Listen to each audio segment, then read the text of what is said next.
আসসালামু আলাইকুম বন্ধুরা, স্বাগত জানাচ্ছি শারমিন কিচেনে নতুন একটা রেসিপি দেখার জন্য। আশা করছি আজকের রেসিপিটি আপনাদের কাছে ভালো লাগবে। আজকের রেসিপি পাটিসাপটা পিঠা। ঘরে খুব সহজেই খিসা তৈরি করে পিঠাটা বানিয়ে নিতে পারেন। তার জন্য এখানে আমি 1 কেজি দুধকে শুকিয়ে 1 কাপ করে নিয়েছি।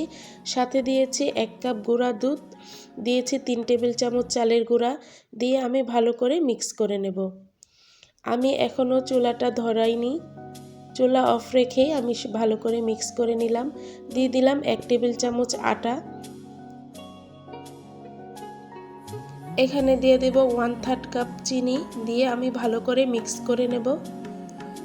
ভালো করে মিক্স করা হয়ে গেলে চুলার জালটা ধরিয়ে, চুলার জালটা অবশ্যই লো হিটে রাখতে হবে। লো হিটে রেখে আর অনবরত নেড়ে দিতে হবে, না হলে নিচ দিয়ে লেগে গেলে খেতে ভালো লাগবে না, খিসাটা থেকে পোড়া পোড়া গন্ধ আসবে। তো এই পর্যায়ে দিয়ে দিলাম আমি খেজুর গুড়। গুড়টাকে আমি ভালো করে মিলিয়ে নেব।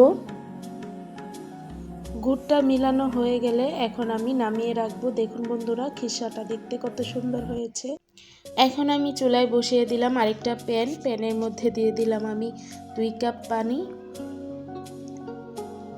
2 কাপ পানির সাথে আমি দিয়ে দেব 2 কাপ খেজুর গুড়। গুড়টাকে আমি গলিয়ে নেব।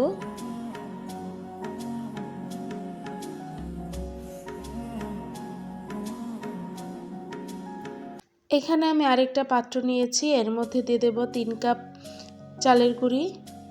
3 কাপ চালের গুঁড়ির সাথে দিয়ে দেব 1 কাপ আটা, দিয়ে দেব হাফ চা চামচ লবণ, দিয়ে ভালো করে মিক্স করে নেব। এখানে দিয়ে দেব হাফ কাপ চিনি, দিয়ে দেব মিঠাই পানিটা, অর্ধেকটা দেব, দিয়ে আমি নেড়ে তারপরে বাকি অর্ধেকটা আমি দেব। আমি পানিটা 2 বারে দেব।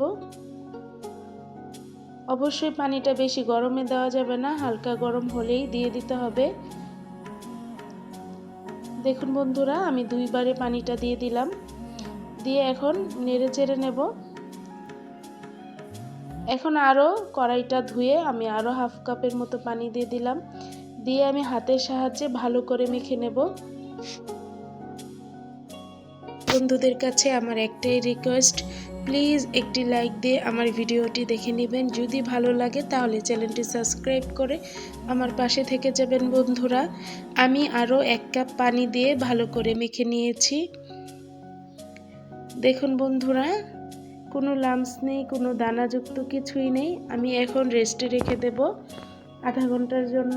তো চলে আসলাম আধা ঘন্টা পর। দেখুন বন্ধুরা, গোলাটা কেমন হয়েছে, একদম পারফেক্টলি হয়ে গেছে গোলাটা। বন্ধুরা, দেখে বুঝে নিতে হবে, বলে আপনাদেরকে বোঝাতে পারবো না। আর পাটিসাপটার পিঠার গোলা একটু পাতলাই হয়। তো এখন আমি চুলায় একটা প্যান বসিয়ে দিলাম। প্যানটা গরম হয়ে গেলে আমি একটা ব্রাশের সাহায্যে তেল লাগিয়ে নিচ্ছি। অল্প গোলা দিয়ে আমি এভাবে চারপাশ ছড়িয়ে নেব।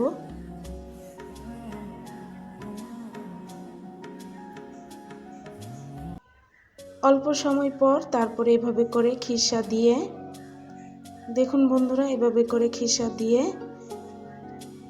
ডিম ভাজার মতো এভাবে করে বলে নিলেই হয়ে যাবে পাটিসাপটা পিঠা। দেখুন মাশাআল্লাহ কত সুন্দর হয়েছে। এভাবে করে আপনাদের সাথে আমি আরেকটা পিঠা বানিয়ে শেয়ার করব।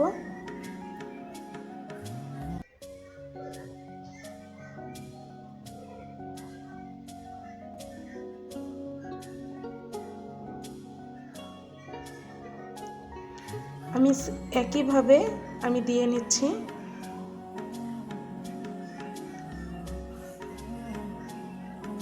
আমার অনেক বন্ধুরা আছেন আমার ভিডিও দেখেন কিন্তু লাইক দেন না, প্লিজ একটি লাইক দিয়ে আমার ভিডিওটি দেখে নেবেন। তো আমার পিঠা বানানো হয়ে গেছে। দেখতে কত লোভনীয় ও সুন্দর হয়েছে পিঠাগুলো। আপনি যদি 2 দিনও রেখে দেন তাহলে ফেটে যাবে না, নরম তুলতুলেই থাকবে। খিসায় ভরপুর তুলতুলে নরম পাটিসাপটা পিঠা। আজকের পাটিসাপটা পিঠার রেসিপিটি আপনাদের কাছে কেমন লাগলো অবশ্যই কমেন্টে জানাবেন। সবাই ভালো থাকবেন, সুস্থ থাকবেন। আসসালামু আলাইকুম।